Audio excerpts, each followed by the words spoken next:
El día de hoy voy a hablar un poco de las estrategias para la prevención de las infecciones asociadas al cuidado de la salud. Digamos que esta fue la agenda que planteé. Entonces, primero, pues obviamente tenemos que definirlas, tenemos que ver cuán importantes son. Vamos a ver, obviamente, algunas, lo que se llaman estrategias horizontales, es decir, lavado de manos, aislamientos hospitalarios, que básicamente nos sirven para prevenir todas las infecciones asociadas a la atención en salud y obviamente vamos a ver algunas específicas como la infección del tracto urinario asociado a catéter, infección del torrente sanguíneo asociado a catéter, infección del tracto respiratorio y finalmente unos mensajes para llevar a casa. En general, cuando hablamos de infecciones asociadas a la atención en salud, pues digamos que aparecen unos números mágicos. Entonces, en primer lugar, son aquellas que se presentan especialmente en las 48 horas después de su ingreso.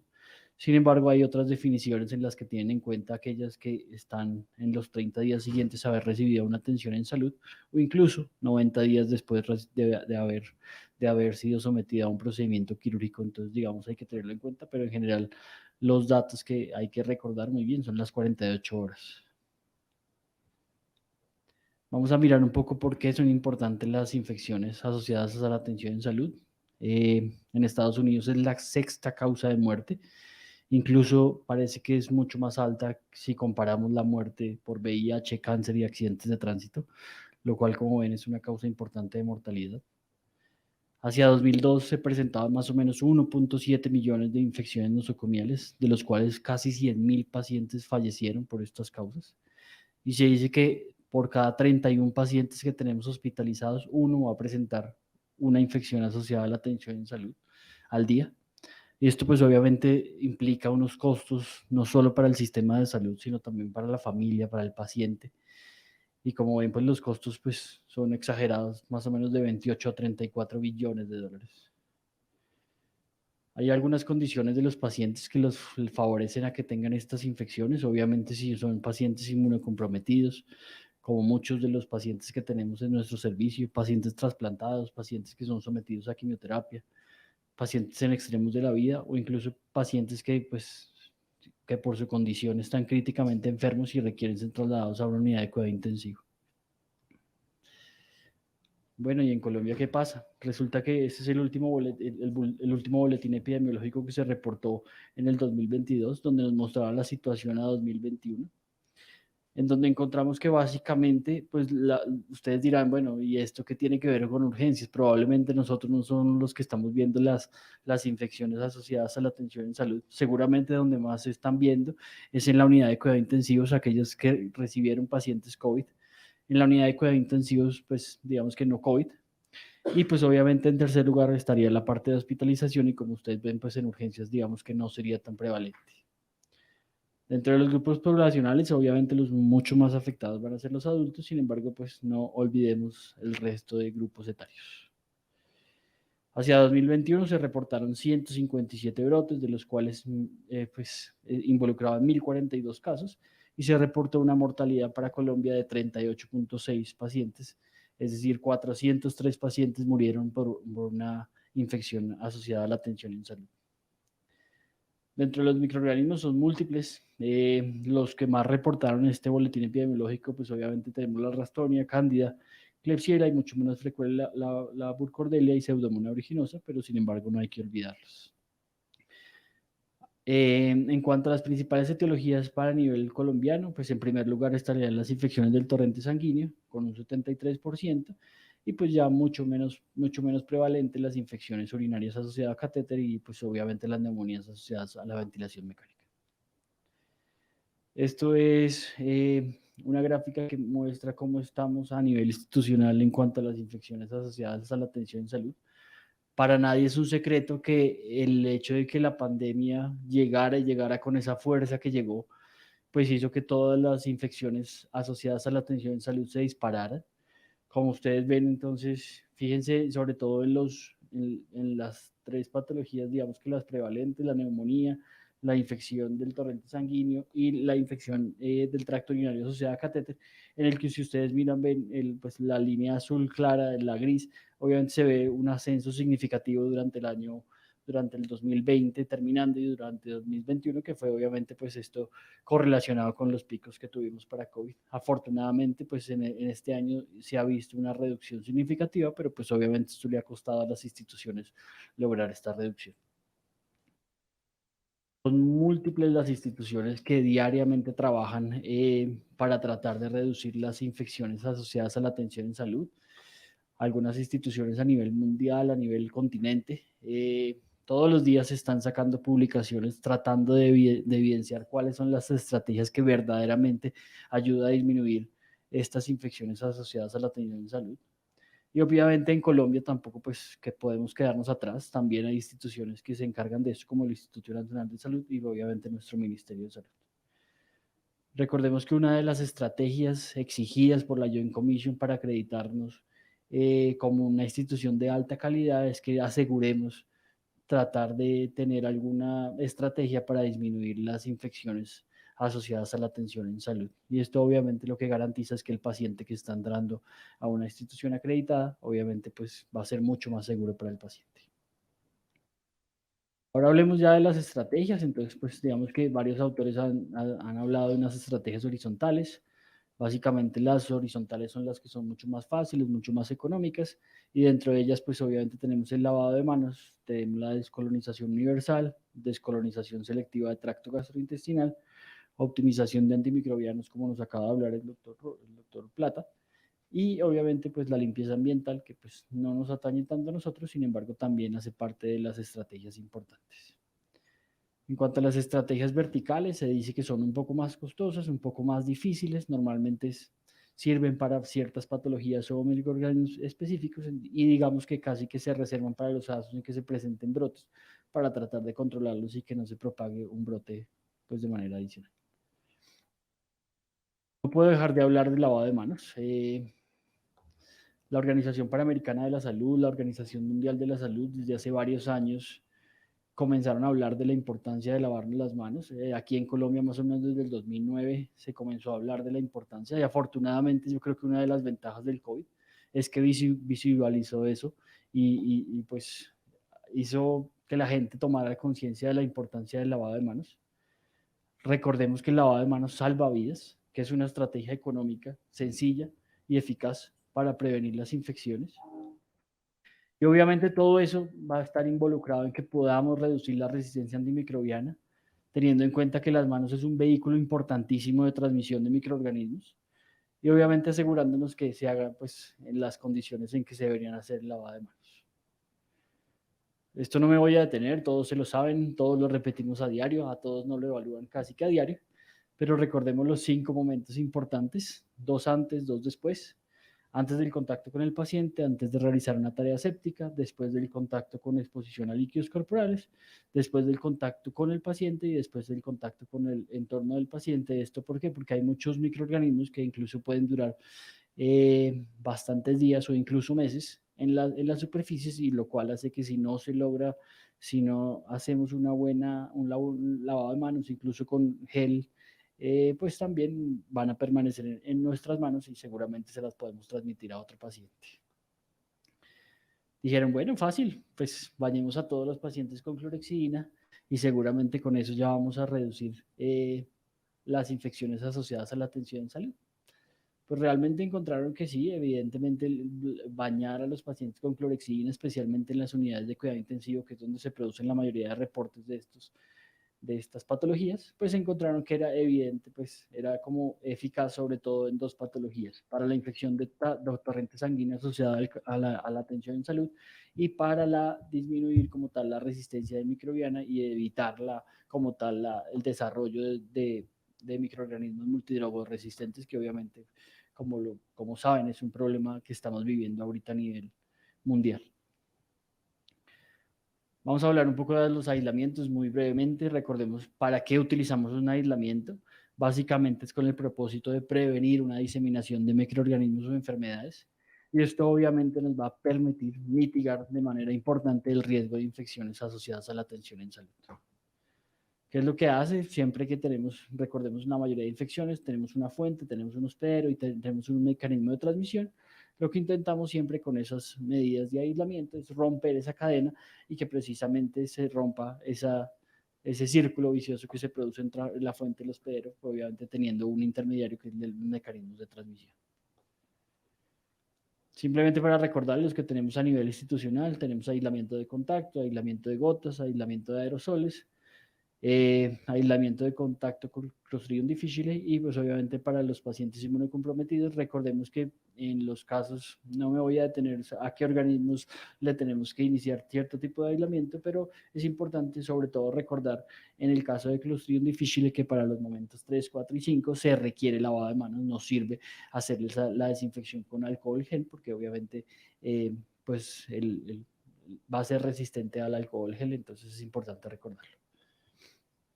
Vamos a comenzar ya, pues básicamente tocando las principales infecciones a atención en salud. Obviamente la primera es la infección del tracto urinario.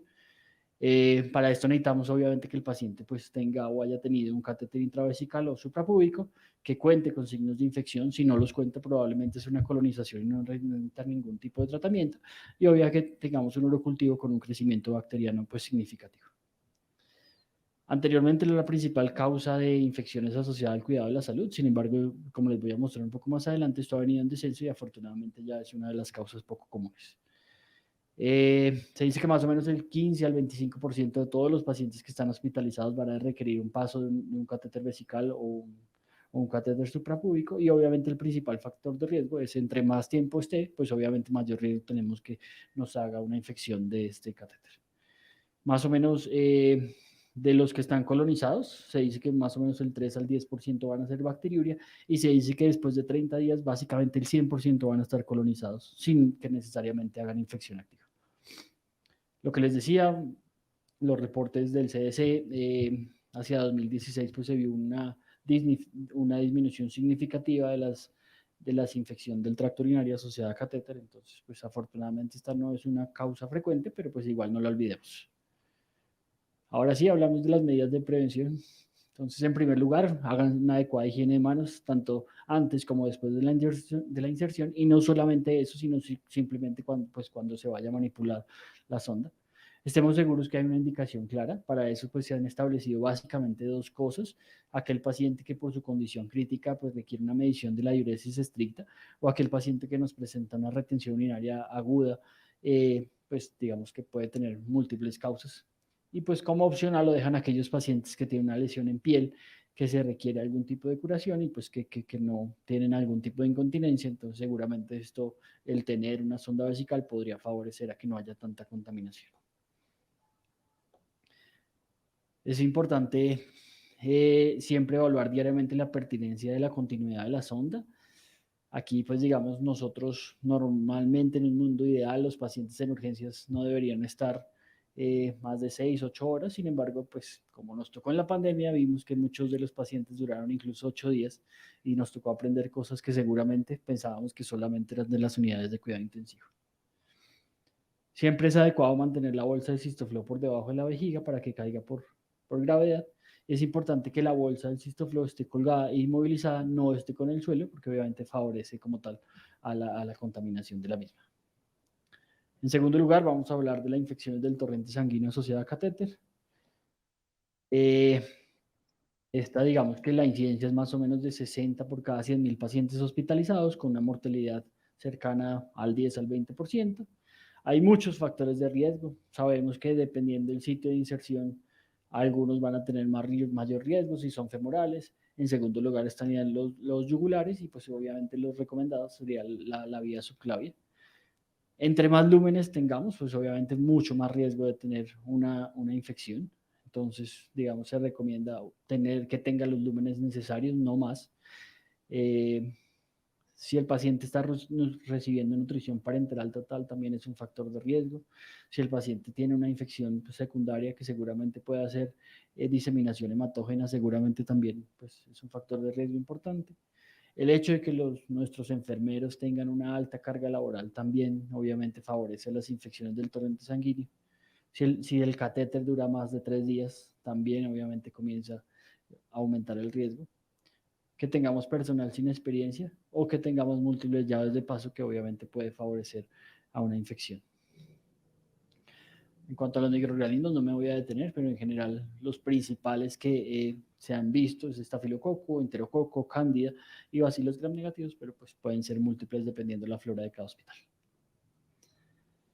Cuando miramos las infecciones, ¿qué tipo de infecciones podemos tener del torrente sanguíneo asociado a catéter? Entonces, digamos que son varias. Hay uno que es la infección del sitio de salida, que es cuando le encontramos que el paciente tiene eritema, induración, y que esta induración está dentro de los 2 centímetros del sitio de salida. Hay otros que de pronto no van a ser tan frecuentes para nosotros, que son aquellos que utilizan catéteres tunelizados, catéteres de alta duración. Para los pacientes con quimioterapia, acuérdense que los bolsillos también se pueden infectar, entonces también se consideraría dentro de las infecciones del torrente sanguíneo asociada a catéter.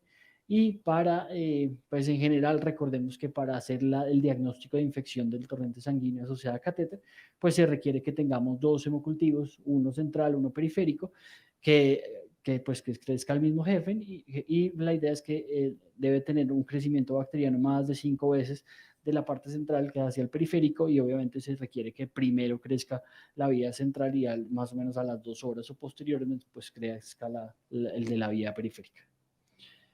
Estas son las últimas recomendaciones, tratando de buscar cuáles son las principales estrategias para disminuir esas infecciones del torrente sanguíneo. Entonces nos dice, pues antes de la inserción es muy importante que usted primero tenga claro por qué le va a pasar un catéter venoso central a ese paciente, que tenga claras las indicaciones, que tenga todo listo, con eso en el momento que usted le está pasando no está buscando algo que de pronto no lo tiene listo y eso hace que usted pueda tener contaminación cruzada. Y obviamente las preparaciones con clorexidina, pero es muy importante dejar secar esa clorexidina para que actúe adecuadamente. Si ustedes pasan el catéter mientras la clorexidina todavía está húmeda, seguramente no va a actuar de manera tan eficaz como lo hace. Durante, obviamente, el lavado de manos quirúrgico, en ideal, pues deberíamos buscar si se puede la utilización de catéteres de inserción periférica. En ideal, pues la vía subclavia, pero pues también depende de cada paciente, depende de la experticia que tengamos. El hacerlo con ecografía está claro, son múltiples las ventajas que ha demostrado. Obviamente eso disminuye la cantidad de veces que usted va a hacer la probabilidad y obviamente disminuye las complicaciones. Utilizar siempre precauciones de barrera estéril y obviamente las preparaciones con alcohol clorexidina también han demostrado que son altamente eficaces. Y después obviamente haga una buena curación con clorexidina, entonces fíjense que la clorexidina aparece en los 3 momentos. Esté seguro que de hacerle curaciones, más o menos se dice que cada 2-3 días se debería hacer una curación, excepto si usted ve que está sucio por alguna condición, que está húmedo, pues se debe retirar el apósito y se debe pues realizar de manera inmediata. Siempre asegurarse que esos apósitos están limpios, secos y bien fijados y que no permite el desplazamiento del catéter.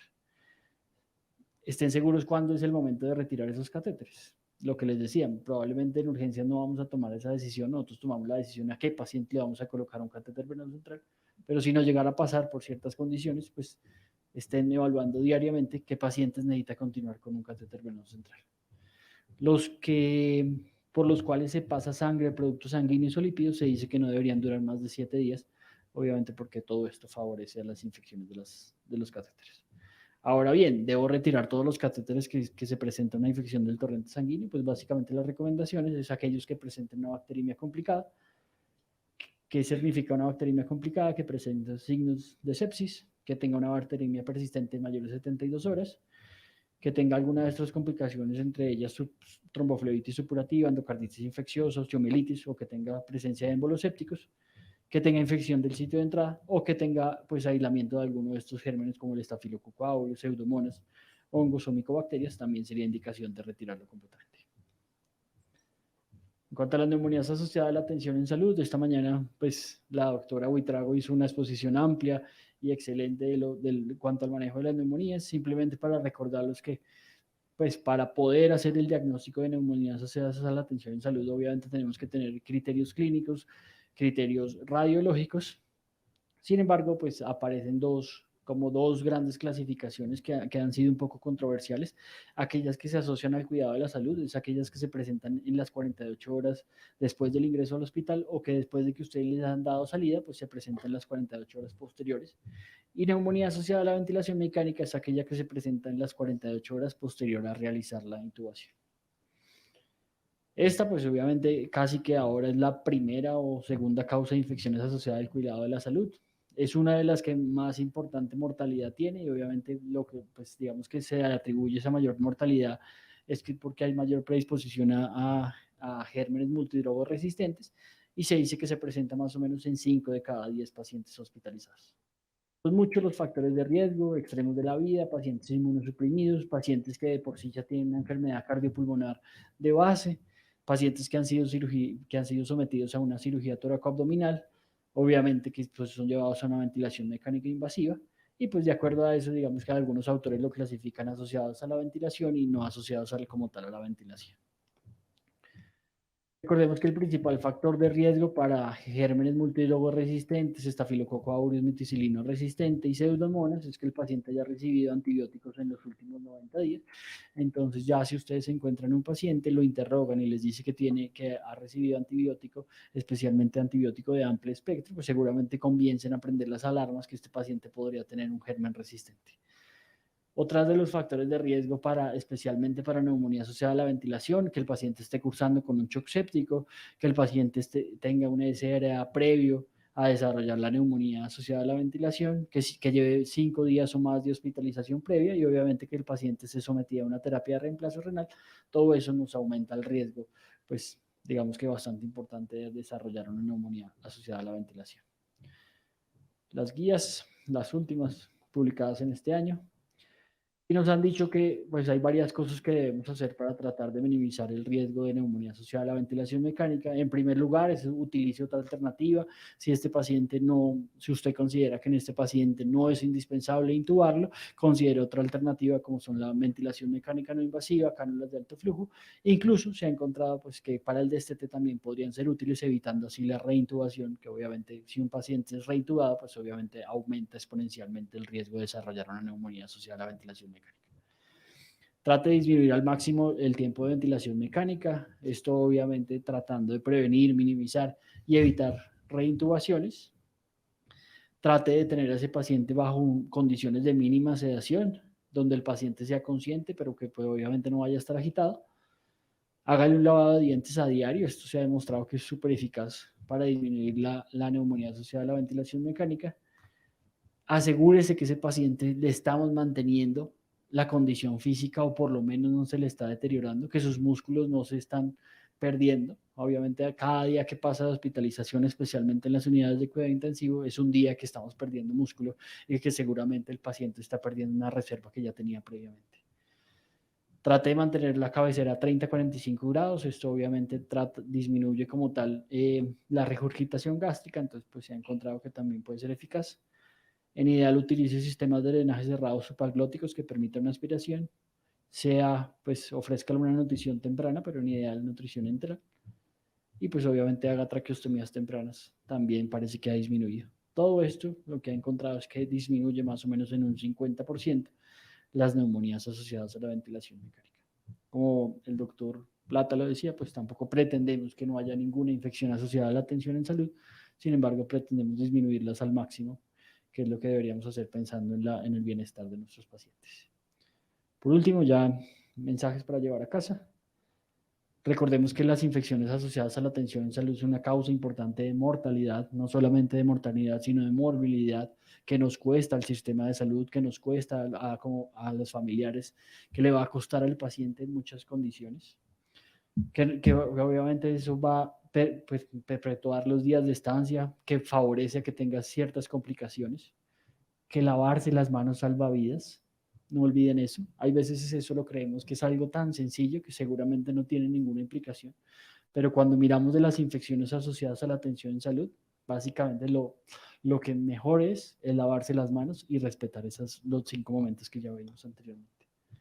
A veces creemos que como nosotros estamos en urgencia, seguramente nosotros no tenemos nada que ver y eso es más de las unidades de cuidado intensivo, de los servicios de hospitalización, pero resulta que realmente desde donde debemos comenzar a prevenirlos es desde las urgencias, que es donde tomamos la mayoría de decisiones a qué pacientes vamos a invadir. Y seguramente, pues lo que les decía, no sabemos cuándo nos venga otra pandemia, esperamos que no sea pronto, en el que pues a veces los pacientes pueden permanecer más tiempo del que desearíamos que estuvieran en nuestro servicio de urgencias. Entre más rápido las sospechen y las traten, obviamente mejoran los resultados. Entonces, si ven que un paciente está intubado, por alguna razón no lo han llevado a UCI, si comienza a tener un deterioro respiratorio, comienza con fiebres, probablemente comiencen a sospechar que hay una infección asociada a la atención en salud. Muchas gracias.